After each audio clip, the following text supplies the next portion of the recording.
고향을 잃어버린 사람, homeless people, 마가복음 5장 1절에서 20절입니다. 현대인들은 고향을 잃어버렸습니다. 독일의 철학자 하이데거가 한 말로 전해지고 있습니다. 현대인은 마음의 고향을 잃어버리고 정신적인 방황을 하고 있다는 의미예요. 자신이 태어난 마을에서 죽을 때까지 살았던 과거의 전통적인 모습은 현대에 사라졌습니다. 산업이 발달하면서 현대인들은 직장을 찾아서 여기저기 이동하는 사회가 되었습니다. 그래서 현대 사회를 움직이는 사회, 모바일 소사이어티라고도 합니다. 한 곳에 오래 머물러 있지 않습니다. 여기저기 이동하면서 살아가는 사회가 되었습니다. 이런 의미에서 현대인은 모두가 다 고향을 잃어버린 사람들입니다.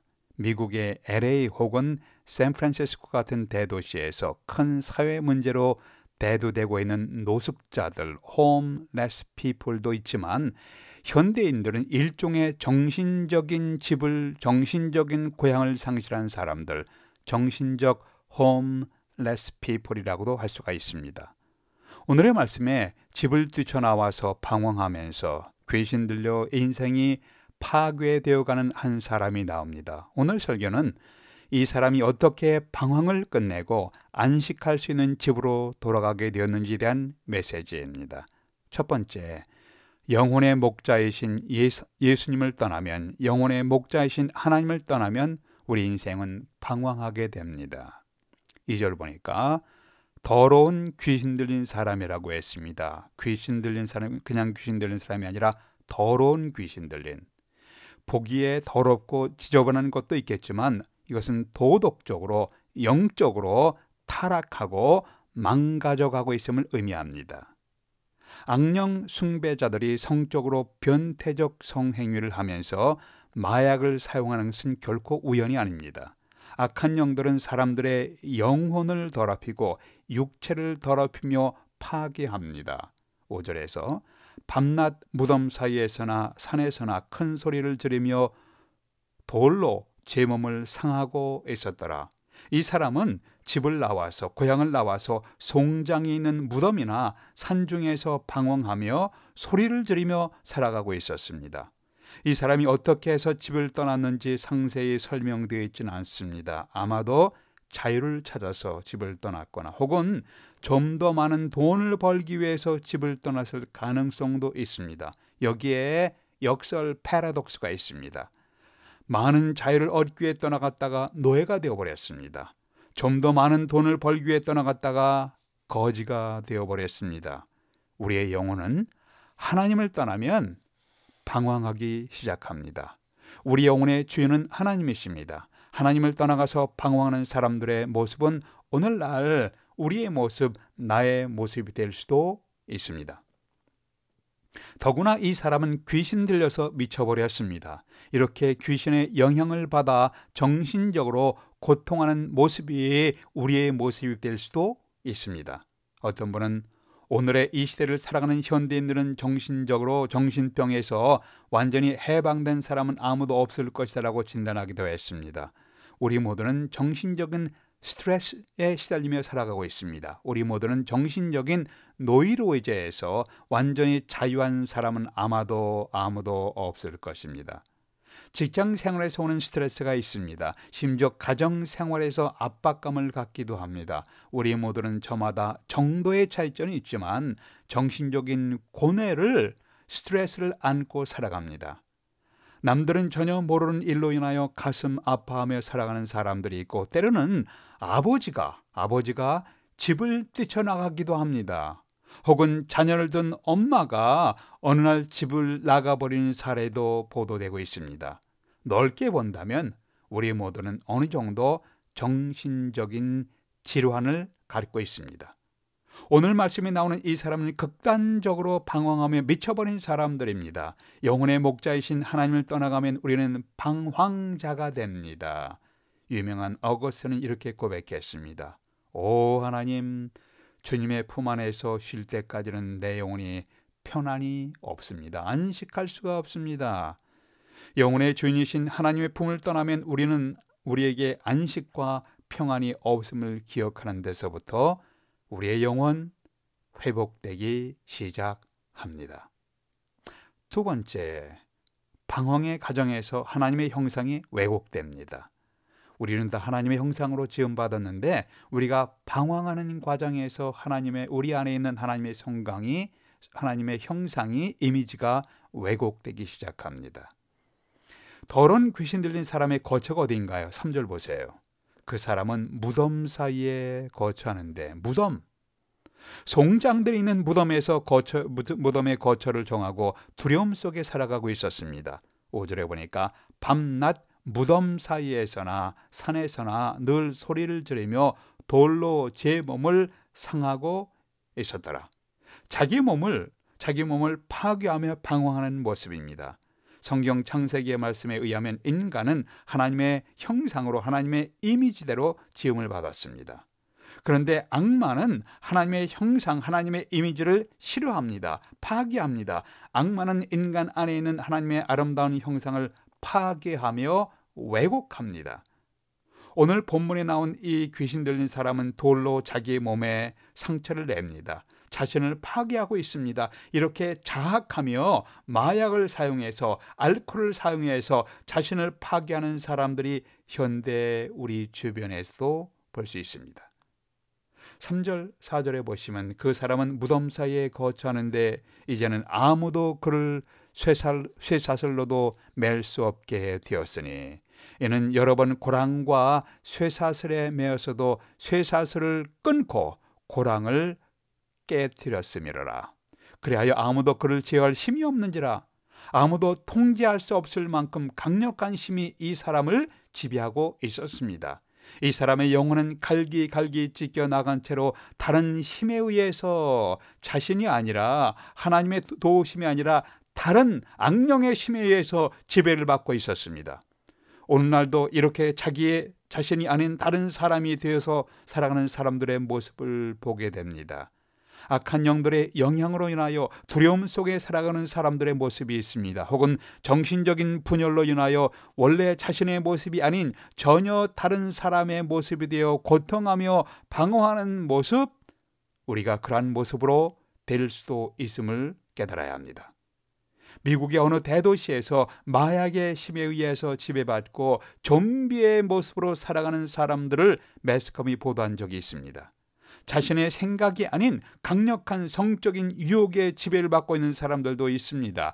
노름의 유혹에 빠져서 가산과 인생을 탕진하는 사람들의 모습도 있습니다. 물질의 탐욕으로 부모까지 살해하고 파괴하는 모습도 보게 됩니다. 이것이 하나님을 떠나서 방황하며 하나님 이외에 다른 것에 의해서 지배를 받으며 통치를 받으며 살아가는 현대인의 한 단면입니다. 하나님을 떠난 인생의 결말은 참으로 비참하다는 것을 우리는 깨달아야 합니다. 솔로몬은 하나님을 떠난 모든 업적과 영광이 자신에게 아무런 가치가 없고 의미가 없음을 고백하며 이렇게 말합니다. 해 아래서 행하는 모든 수고가 헛된 것이다 라고 고백했습니다. 하나님의 품 안에서 떠나간 영혼들은 이렇게 하나님의 형상을 왜곡하고 하나님의 형상을 파괴하고 방황하며 살아갑니다. 우리의 영혼은 어떤 상황인지 점검해 보시길 바랍니다. 세 번째, 하나님 앞에 나오면서 방황에서 회복이 시작됩니다. 방황에서 회복이 시작됩니다. 방황하며 자기의 파멸의 길로 가고 있는 사람이 치료받고 회복되는 결정적인 기회가 무엇이었는가? 그것은 바로 예수 그리스도 앞에 나오는 것이었습니다. 6절에서 8절을 보세요. 그가, 귀신 들린 자가, 더러운 귀신 들린 자가 멀리서 예수를 보고 달려와 절했습니다. 이미 예수께서 그에게 이르시기를 더러운 귀신아 그 사람에게서 나오라 하셨습니다. 이 사람의 인생이 다 망가져서 회복이 불가능한 상태에서 예수 그리스도를 만나면서 상황이 변화되기 시작합니다. 예수께서 더러운 귀신아 그 사람에게서 나오라 하시니 그가 쩔쩔매며 두려워하여 말하기를 우리를 돼지에게로 들어가게 하소서라고 했습니다. 예수님이 이 사람을 만나 치료하는 과정에서 이런 질문을 던집니다. 내 이름이 무엇이냐? 이때 내 이름은 군대입니다. 군대라는 말은 로마 제국의 6천 명의 군사로 이루어진 군단을 가리킬 때 쓰이는 용어였습니다. 그래서 어떤 학자는 6천여나 되는 많은 귀신들이 이 사람 안에 살면서 이 사람을 지배하고 있었을지도 모른다고 주장합니다. 이렇게 많은 수의 악령들이 이 사람을 지배하며 농락하고 있다는 것을 말하고 있습니다. 10절에서 12절에 보니까 자기를 이 지방에서 내어 보내지 마시기를 간절히 구하더니 마침 거기 돼지의 큰 떼가 산 곁에서 먹고 있는지라. 이에 간과하여 이르되 우리를 돼지에게로 보내어 들어가게 하소서 하니 주님이 허락했습니다. 그랬더니 더러운 귀신들이 돼지 2,000마리에게 들어가서 바다를 향하여 달려가서 빠져 죽게 되었습니다. 왜 애꿎은 돼지가 죽었는가요? 어느 학자는 이렇게 표현했습니다. 주님은 귀신을 내어 쫓으시며 이 사람의 치료에 전혀 관심이 없었던 이 사회를 심판하신 것이라고 해석했습니다. 거라사 지방의 사람들은 돼지를 길러서 파는 사업에 너무 바빴기에 고통받는 영혼에는 아무런 관심을 기울이지 않았던 그 마을에 대한 심판이라고 설명하신 겁니다. 귀신 들린 자가 회복되었을 때 사람들이 어떻게 반응했습니까? 16절, 17절에 보니까 이에 귀신 들렸던 자의 당한 것과 돼지의 일을 본 자들이 저희에게 구하매 저희가 예수께서 그 지경에서 떠나기를 간구하였더라. 이 지방 사람들은 이 사람의 치료받는 것에 대해 관심이 없었어요. 이 지방 사람들은 놀라운 일을 행하신 예수님에 대해서 별 관심이 없었습니다. 이들의 관심의 초점은 예수님이나 고침받는 사람이 아니라 돼지였습니다. 이들은 치료, 회복, 진리, 하나님의 일, 진리 이런 것에 관심이 없고 다만 물질의 손해에 대해서 마음 아파하는 사람들이었습니다. 이 사람들에게는 뭐니 해도 머니가 우선이었습니다. 물질은 우리에게 필요한 것이에요. 그러나 물질을 선물로 주신 하나님보다 선물인 물질을 더 사랑하고 집착하게 되면 인간은 추한 모습으로 전락하게 됩니다. 이들은 사람보다 돼지를 더 귀하게 여기는 자들이었습니다. 이들은 영혼의 회복보다 물질을 더 중요하게 여기는 자들이었습니다. 이 세상 사람들은 이 사람을 버렸습니다. 가족들도 이 사람을 버렸습니다. 그리고 자기 자신도 스스로 포기했었습니다. 그러나 예수님은 이 사람을 포기하지 않았습니다. 예수님이 이 땅에 오신 목적은 바로 이러한 사람들을 치료하시고 구원하기 위해 오신 것입니다. 주님은 내가 온 것은 잃어버린 자를 찾아서 구원하려 하심이라고 하셨습니다. 예수님께서 여러분과 저 같은 사람을 찾아서 구원하시기 위해서 이 땅에 오신 것을 여러분 알고 계십니까?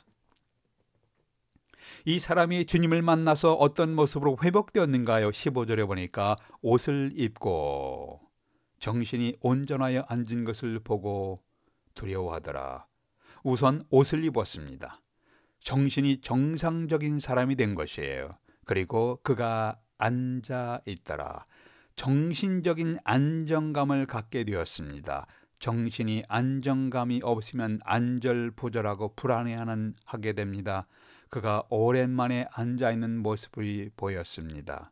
다른 복음서에서는 예수님의 발 앞에 앉았다고 기록되었습니다. 이것은 주님의 말씀을 듣기 위해서 앉아 있었습니다.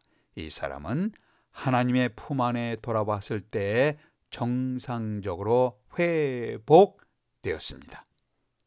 주님은 우리의 영혼의 치료자이십니다. 회복자이십니다. 주님은 방황하는 영혼들에게 안식을 줄 수 있는 집이 되어 주셨습니다. 주님께서 각종 질병에 걸린 사람들을 치료하시는 모습이 자주 등장합니다.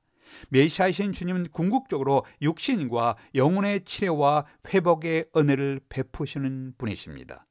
요한계시록에서 새하늘과 새 땅에서는 더 이상 아픈 것이 다시 있지 아니하고 사망이 없음이라고 묘사했습니다. 생명나무 잎사귀는 만국을 치료한다고 설명했습니다. 요한계시록 21장 22장입니다. 이 땅에서부터 주님은 방황하는 영혼들에게 안식을 주시며 안식을 맛보게 하시며 상처 입은 영혼들을 치료하시는 분이십니다.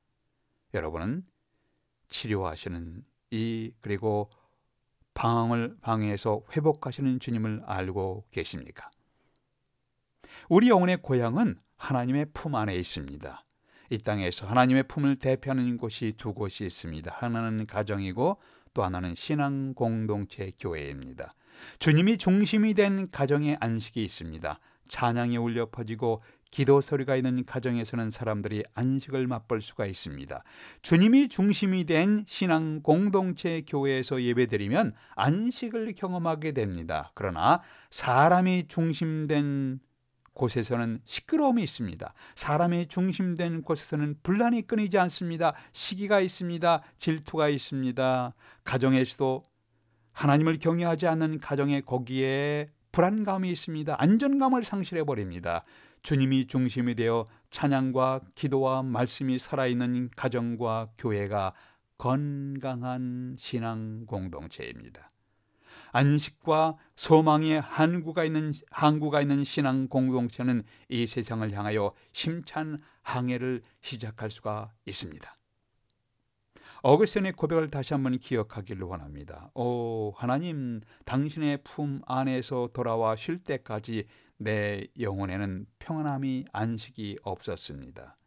하나님의 품 안에 돌아온 영혼들은 부를 수 있는 노래가 있는 사람들이에요. 어떤 분은 이런 노래를 불렀습니다. 예수가 우리를 부르는 소리 그 음성 부드러워 문 앞에 나와 사면을 보며 우리를 기다리네. 오라 오라 방황치 말고 오라 죄 있는 자들아 이리로 오라 주 예수 앞에 오라. 기도하겠습니다. 아버지 하나님, 영혼의 목자이신 주님을 떠나 방황하는 사람들이 주님께 돌아오는 모습을 오늘 성경을 통해서 보았습니다. 나의 영혼, 우리 가족의 영혼, 우리 이웃의 영혼들을 살펴보게 하옵소서. 저희들이 주님의 품 안에서 안식을 맛보며 안식을 경험하게 하여 주시옵소서. 주 예수 그리스도의 이름으로 기도하옵나이다. 아멘.